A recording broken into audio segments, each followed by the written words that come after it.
Hi there, I'm John McMillan, and welcome to the 10th podcast in a special series of PCB Tech Talks, the After the Webinar series. In this special podcast series, I'm joined by webinar presenters as we answer and discuss the questions submitted by attendees during our recent DFM webinar.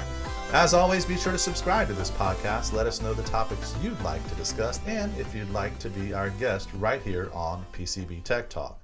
Today, I'm joined by the DFM webinar demo presenter, Shivani Joshi. Shivani, the mic is yours. Take it away.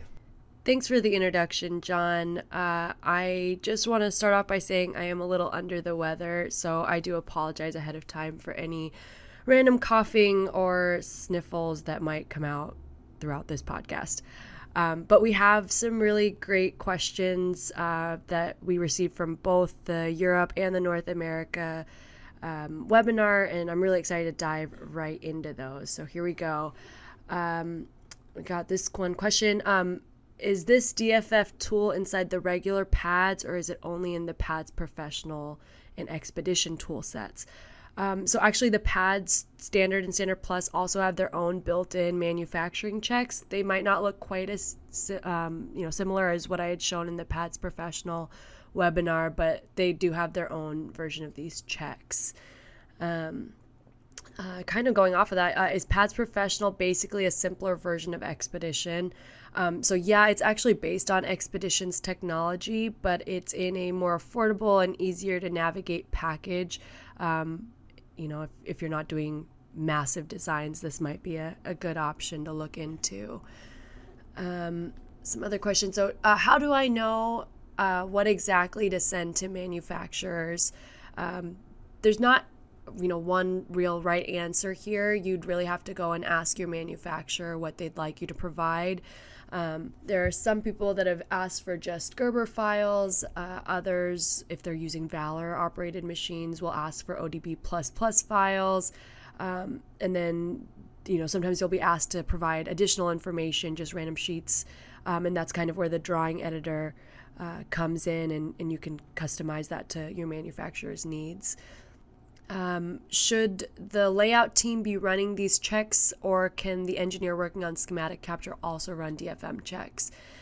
This one I saw a couple times. So DFM checks are usually done at a stage further in the PCB process, so it's usually done around layout. So these tests would typically start once you start placing components on the board. At that stage, you'd probably look into proximity related concerns. Anything before layout, wouldn't really warrant a manufacturing related analysis, but there are other tests to run, things like signal integrity, DRCs, and those can be done, anytime throughout the PCB process. What are some key differences between FabLink and Valor NPI? This is a good question. First of all, FabLink is really used for panelization of boards, whereas Valor NPI is used to optimize the new product introduction process. So Valor will run some more intricate tests, and they'll run manufacturability analysis, along with the layout process. So it'd be much more beneficial for larger groups and designs. But, as you've seen in the video, we've been able to run some of those tests also within the Pads Professional toolset as well. Kind of based off of there, I've heard Valor linking with Mentor PCB products. Is that the case with Pads Professional too? So yeah, there is an integration between Pads Professional and Valor, just really beneficial for concurrent DFM validation, and it optimizes the handoff to the manufacturing team. So it really all goes back to making sure that any changes made by the manufacturing team is synchronized by the design team, and the connection between the two software, ensures that the design intent is maintained throughout this process. So is DFM function included in Expedition, or is this an add-on module? So DFM analysis is included in all of the PCB tools from pads into Expedition. If you want more information about what specifically is in the Expedition toolset, I would suggest going on to mentor.com and going through the Expedition resources there. You'll get a much more detailed view of the features and functionalities, and there are probably some webinars in there too that might be beneficial. So is Mentor delivering a best practice set of settings to perform the checks, or how did you get these values for validating your board? The goal of this webinar was to cover features and functionalities. If you want to get more information on the best practices, we actually have some great resources on Mentor and pads.com. Especially, I would definitely recommend looking over actually John McMillan's DFMA blog series, and he covers some of these key aspects, on these topics, and I think that would be a great resource to go over. So another question, can you create documentation and manufacturing ready outputs at either the board or panel level? You can actually create them at both. Board level documentation can be created right from layout through the outputs tab. Everything panel related can be adjusted and produced from FabLink, which can also be, brought up through layout. So what outputs can be created? So ODB++ files, Gerber, NC drill outputs, and pick and place are the big outputs that you can create through Pads Professional, and you can actually review and create all the outputs at once within the outputs menu. We got some questions about IPC 2581. So they were asking about, the integration between that and how to export based on those requirements. So IPC 2581 enables an export of the board design information for assembly and for fabrication. And you can actually generate this as a .xml file at the same time as you generate your ODB++.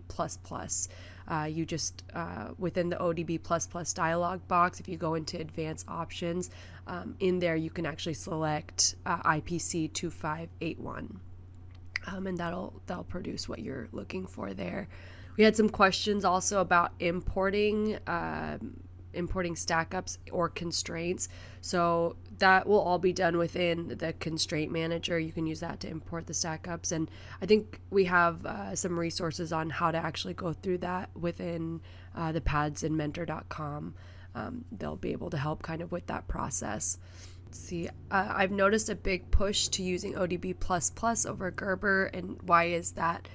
So ODB++ data is stored a little differently than Gerber. It's stored in more of a hierarchical, design. So instead of sending like the basic graphics or the drill data that you would within Gerber, ODB++ will include also the stack-ups, BOM, component and layer characteristics, dimensioning, things of that nature that can be used by anybody in the fabrication or manufacturing process.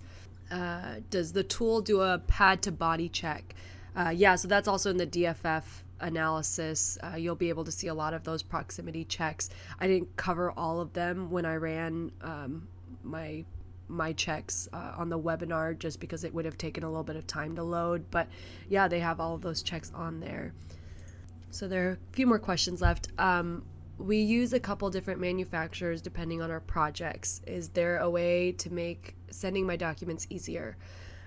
You could actually save the schemes in Pads Professional to make that process easier. So let's say you have two manufacturers. Manufacturer A typically asks you for a Gerber and a BOM. Manufacturer B typically asks for an ODB++ file with an extended print PDF. You can save A and B as two separate schemes. So when you're going to reproduce outputs for either one, all you have to do is click from a drop down, select A or B, and the requirements for either of them will already have been selected when you're reproducing. So you're not having to second guess or go back and forth between the two manufacturers. I typically just run DRCs. Why should I be running DFM checks with that, especially if I'm paying somebody to do that anyway? So that one was a really good question, I thought. I mean, I can completely relate, like, why are you running all these extra checks? I'm not even involved with manufacturing. Why should I be doing that? But maybe think of it this way. So you're running your DRC checks to help lay out your board. So you're trying to find potential clearance or connection issues. It ends up saving you a lot of time running these checks earlier, so that you're not having to struggle and fix problems once most of your board is already created. DFM checks are, critical in almost the same way. So if you're able to pinpoint and fix, let's say, a drill issue that your DRC might not catch, then you end up saving a lot of time. You're not waiting for a manufacturer to tell you that, yeah, there's a problem, you need to go back, or even worse, getting a board back and realizing it's completely trashed because, this drill issue wasn't caught earlier. Last question here. Can you add dimensioning to the drawing? So yeah, actually in Drawing Editor, you can customize your sheets to focus on whatever information you're looking to deliver. So geometric dimensioning and notes can be added, to provide a more precise definition and better details based on what is being required. And it looks like that was the last question. So thanks everyone, and back to you, John. Thanks, Shivani, and I hope you feel better soon. And thank you for joining me for this special After the Webinar Series podcast. For more information on this podcast, as well as a link to the on-demand replay of the webinar discussed, be sure to check out the show notes. There you'll also find additional information related to this podcast, along with my email address. So feel free to send me your comments and questions, or any topics you'd like to hear me talk about, or if you'd like to be my guest right here on PCB Tech Talk. I'm John McMillan. Thanks for listening, and be sure to subscribe to this podcast on iTunes, Spotify, iHeartRadio, Stitcher, or your favorite podcast app, and be sure to catch the next episode of PCB Tech Talk.